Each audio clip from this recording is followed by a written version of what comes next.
Өнөөдөр бид тэдгээр ухаарал хайрлсан лекцүүдийн нэг болох 2008 оны 8 сарын 22-нд Франц улсад англи хэл дээр айлдсан Румигийн шүлэг борон дэлбүүлсэн жимсний цэцэрлэг мэт 3 цуврал лекцийн 2 дугаар хэсгийг багш авийн шүтэлцээгээр толилуулах хувьд тохиолоо. Ego is nothing. Actually, it's just made up of a bunch of, learned knowledge. And then you think it's you, that you know this, you know that. All the knowledge put together, that what you learn from others or societies or books, and you think it's you. You think you know it all. And that anything else is not right. Anything else that you haven't heard of, that cannot be true. Something like that. That's why it's difficult. In a way, I'm lucky because my families all became quantum practitioners, all by themselves. I have not even come to preach anything to them. I know it won't work. So they just heard about me from everybody else around them. And then they got curious enough, okay, follow me too. I have enough respect from everybody else already, and they know it must be okay. So by the time the neighbors come to tell them that, your daughter has been very famous and great and people revere her and follow her in numbers, then they already have a prepared heart. They already have inner experience already. So I'm blessed with that. I'm lucky. Even though I have not always the opportunity to live with them again or to see them, but we are always together, in the heart. It's very good. Yes. Okay. So the father continue. But what harm will it do to you, my son, to listen just a little longer? I mean, all these years, okay, fine, he has been telling all this, but he just talked a little longer. What harm will it do to you? Just listen to me. So they were calling back and forth, with Noah never relenting his admonishments to his son. But suddenly a wave came that buried Canaan and tore him to pieces.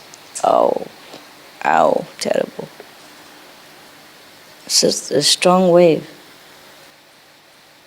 Oh God, even a father cannot save the son. Can you imagine how he felt? And a spiritual father, the all-knowing, the all-compassion, all-loving, and cannot even talk to his son to save his life. And he died right in front of him in such a tragic situation and such a horrible death like that. Can you imagine how Noah had felt at that time? Can you imagine? So you're not surprised to see Canaan in this situation, so dead against the father, are you? Not much surprise, huh? Sometimes you experience that in your family, right? Yeah? And I experience this in my surroundings, sometimes with my closest one, or close assistant, or the one that I think would respect my words or love me so much. It's not always true.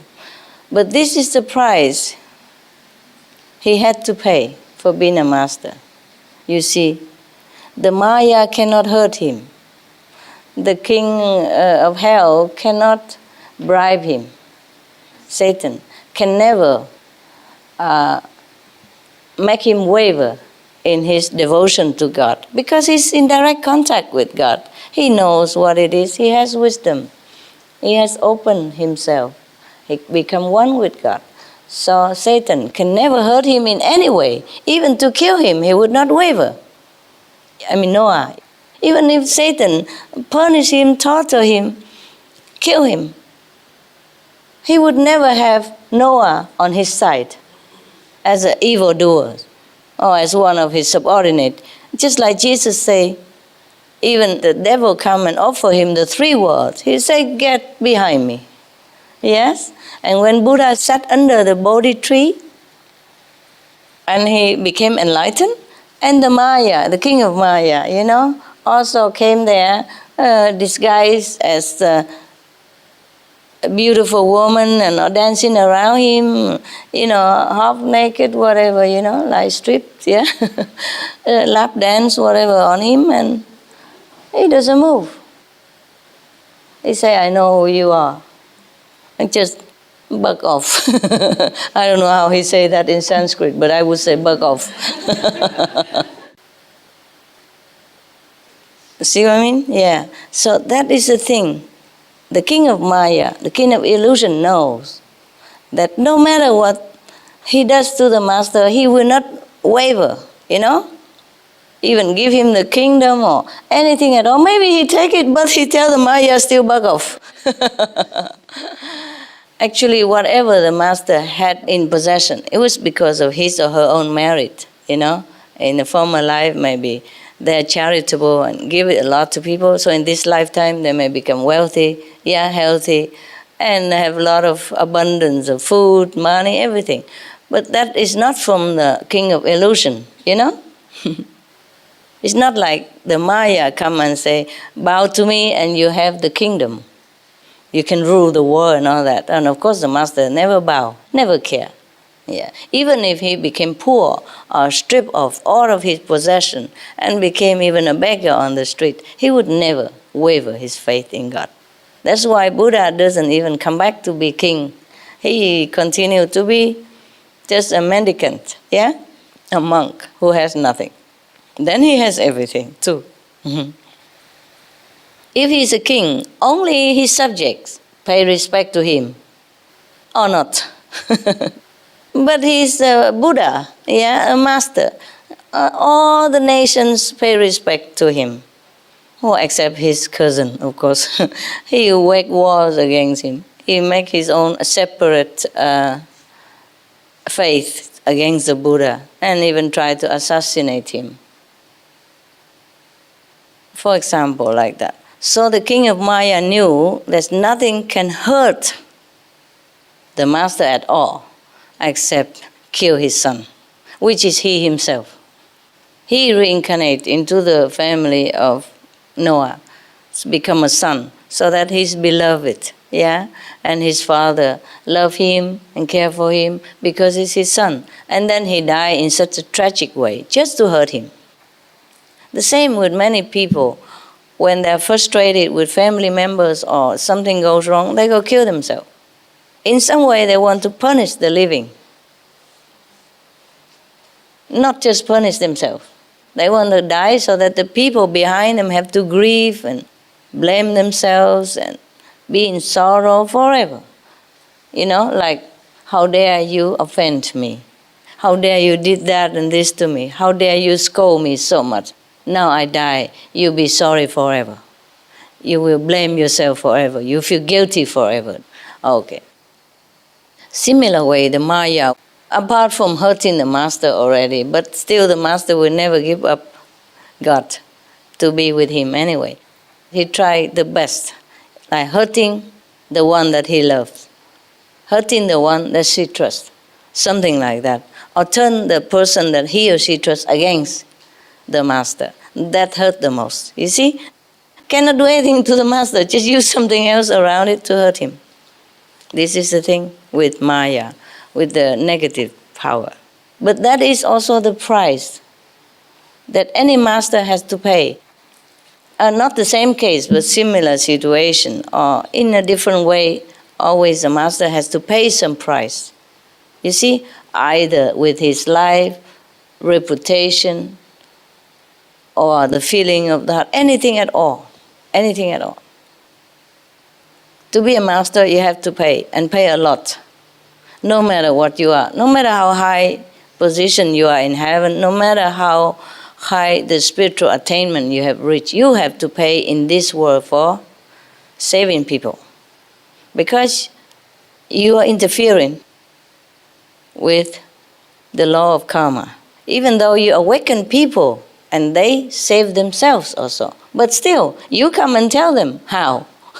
You come and tell people, hey, look, you listen to me and you'll be free forever from the Maya, from hell, from suffering. You'll be glorious now and in heaven. And the people saw that. It's true what he said. Follow him. And of course the Maya lost. You see, the more people follow the master, the more Maya lost. So if the master succeeds in convincing people to free themselves from the trap of Maya, you think the Mayas feel happy? Oh, bravo, master, take all of my subjects. Take all of my souls to heaven. Leave me here all alone, ruling myself. Would he feel like that? No, of course not. Miserable. Lost one more soul now. What am I to do? See what I mean? Yeah. So that's why he fights this battle bitterly. So he can retain the control of all the souls under his grip. He likes that. It's just the work of the universe, you know. There is positive and there is negative. And they're fighting together. Maybe that's how the world becomes colorful. Yes. But if we don't know it, we suffer so much. Okay? Yes. So maybe we have suffered already. Okay, we have tasted the bitter and the sweet of this illusionary world already. And now it's time we want to go home. We say, I had enough with it. I don't want to play no more. I want to go home. I want to go home. Okay. Then the master comes and say, hey, this way, baby. And the Maya, what? You've been playing all this time? Huh? You play with my toys, you eat my food, you breathe my air, and now you say you just go? Go? How? I show you how. Huh? You see, just like that. Similar, you watch some movies, or it may be in real life also, you know, like if somebody, by some circumstances, joined in some gangs, yeah, and became a gangster. Maybe his heart wanted to be a gangster, or maybe just situation forced him into it and he's trapped and he cannot get out. And the trapped one really doesn't like what he's doing, being a gangster, robbing and killing people or doing things that is against his conscience. And he normally never would have done that if situation had not trapped him into it. You see, sometimes once you innocently talk to some gangster and then you just buy something from him or take some favor from him just by sweet talk, and then later you trap into it. You're tricked into become a gangster yourself. And then, or maybe they use your parents, you know, kidnap your people and use it against you. And then you have to follow them and do what they say or else. Something like that. Or they will expose you to the police. And then now it's kind of too late and you're trapped in there. And now you want to get out. It won't be easy. You know that, right? Even all the films show that, you know, if you want to get out of the gang, sometimes you get killed. They eliminate you because you're no longer with them. Yes? You so-called betray them. And also they don't want you to go out in case you tell the police about the secret that you know about them, things like that. So you get eliminated. Not just in a gangster system, but sometimes even in the old time, in some of the uncivilized society, if you get out of a government secret system, secret service, they also try to kill you, to keep you quiet, because you know too much. And maybe the things you know is not good to let other people know. Like the things you know are not morally acceptable. It's not even lawful in that country. And then the secret service itself will eliminate you. It's the same. You saw some film, you know, like that. It can be true also in some society, even in some powerful society. It happens. So suddenly you hear, oh, so-and-so, you know, chief of secret service of so-and-so country suddenly just died, murder, shot on the street or in his hometown, even though he ran away to another country already. Yeah, hide away, still cannot hide away. So similar to the souls of humanity, once we're trapped in here, it's difficult for us to get out. And if we want to get out, the person who show you the way also risk his or her life. It's similar. And you also risk also. But because the person who show you the way have the way to protect you. Yes. So you are safe. But the person who show the way, they're after him. You are just one of their members. But the person who show the way will show many more members if he's alive or she's alive. So the gangs, will be after the person who show the way to get out, who protect the ex-gangs member and set him free. So that's what I said about the price that any master has to pay in one way or another. Yeah. You read the history and you know all the master had never had it easy, right? We have all the history and evidence already. We don't want to talk about that. If you want to know about them, you can read. Yeah? Okay? You can read in Indian books, yeah? Or history. Well, we don't have to read too far. Look at Jesus, huh? In your society, everybody knows what he has to pay for his teaching, yeah? What he has to pay for showing people the truth. What he had to pay for to liberate the souls. Now, so of course, after his son has been buried by the wave and even tore him into pieces, can you imagine what Noah had felt? Even being an enlightened master, it is his own son, you see? His blood and bones die tragically, horribly in front of his eyes like that.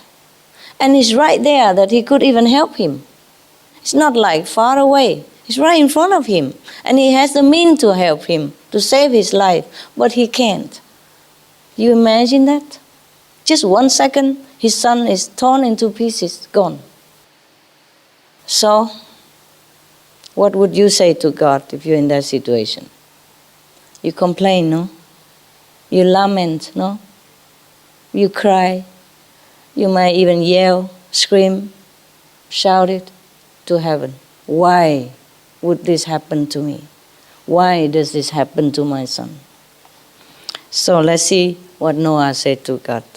That would be my situation, of course, but Noah may be different. He's a tough guy. Maybe he react differently. Let's see how he said. Said Noah, "My Lord and my King, you have taken this one from me. Yet many times you promised that my family would be saved." So God answered, "Canaan was not one of yours. Can't you see that he is blue and you are white?"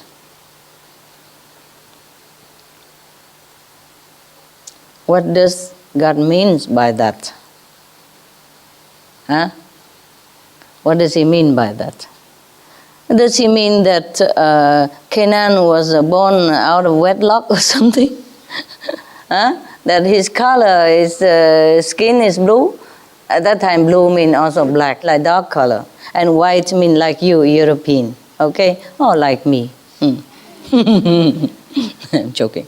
Yellow, no? Do I look yellow to you? Huh? Little, right? Okay. I don't look any, huh? Sometimes I look black, sometimes I look like Indian, sometimes I look like Asian. Depends on who sits next to me. Right now I look like him. Truly, sometimes I see the photographer make an image of me, of himself, for my photograph. You don't know it because you don't know who took some of my photo, but I know very well. If so-and-so took my photo, I look just like him, like his sister. The face, really would be longer or fatter or skinnier, it depends. Yeah. Except when I direct him how to take my photo, and where, then it's maybe different. But if he take it spontaneously by himself, then I look like that guy very much, or that girl, whoever. Yeah, most often like that. Or whoever sit next to me, I look just like them. Have you seen some of the photo when I take it with somebody else? I look like their relatives, or even mother or sister, huh? Yeah. Or even some look like the men also, who sit next to me sometimes, very near, together with the picture. I look like them. But can you imagine, sometimes 2 or 3 people sit next to me and I look all like 3 of them. And 3 of them are not the same family, not even in the same town. Oh, it's funny, I saw some of that and I can only laugh, So here, God told Noah that Canaan is not his family members because Canaan is blue and Noah is white. Can you tell me what he means by that? Anybody? Oh, the wise Buddhas? It is mentioned in Bible, in Old Testament, that Noah, when he was born into his family, he was an exceptional baby. He had blue eyes and white skin that no one in his family had. Yes. So that's why he was born like this, directly from God, blessed by God, it seems.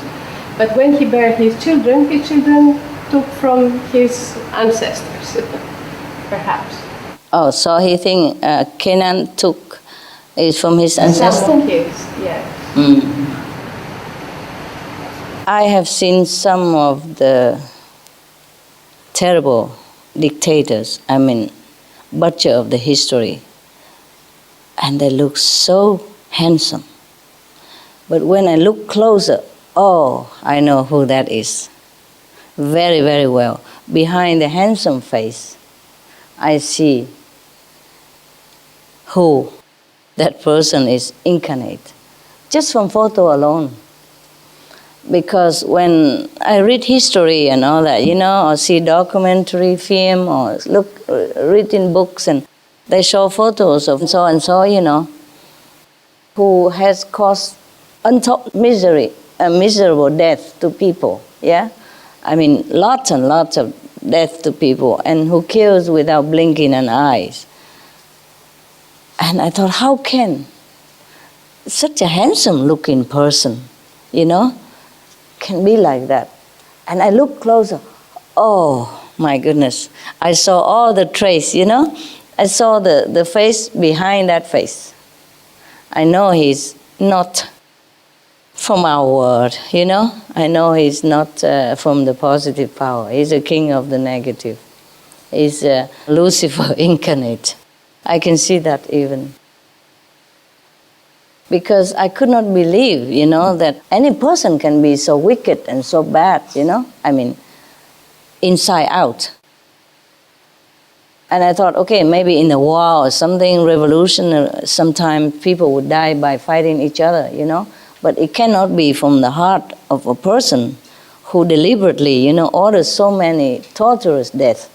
And so I look at the picture, one of those, I'm not telling you whom, and look at the first glance, all handsome, very good-looking men. So I shook my head at it. Cannot be true. Because we all imagine, if an evil person must look very ugly or, at least dark looking or something, or have some horn. No, not necessary, but, that guy was so like chisel face, And I look further, jeez. I see the real face. Not like it appear on the photo, but you can see it. You can see it. That is not the handsome face, it's just the face. But that face is resemble what face? I know that very well. Resemble the devil, truly like that. Without horn, without fang. I can see it very well. Noah, okay. Light skin, but his son was darker. Dark skin, of course, yes. Okay, now. There is another episode, may I ask? Tell me. That showed how cold-hearted Canaan was. Yes. In another instant in the family life. Yes. A summer, Noah had collected a lot of grapes, and he ate a lot of grapes. Who eat? Noah. Noah eats a lot of grapes, yes. But grapes were fermented. Yes. So he became drunk. Oh. And he was very happy, and he removed his clothes and started to dance. Understand. So Canaan, when he saw his father, he mocked him Yeah. and make fun of him Yes. and ridiculed him. Yes. But his two other sons, when they saw their father in such a weak state and Yes. fragile position, Yes. took a piece of cloth And cover him. and covered him and comforted him and said, "Never mind, come and sleep it off." Yes. And put him in his bed. Understand. So this is the sons, the true sons, Yes. how they behave Yes. when they see their father or mother in a fragile state. Yes. It's very easy to kick someone in a fragile state. Yes. Yes. But Kenan did that. He was Yes. very cold-hearted. Yes. To otherwise. Even he is the son. So the other two sons are two sons, and this son is really there just to torture him, the Canaan. That's so I told you already. He must have been the devil incarnate then. I told you that. Okay. Anyway, so this is a story in the Bible that your sister has just supply. You see what I mean? So now you know. It's not just me speaking. It's truly, he is like that already.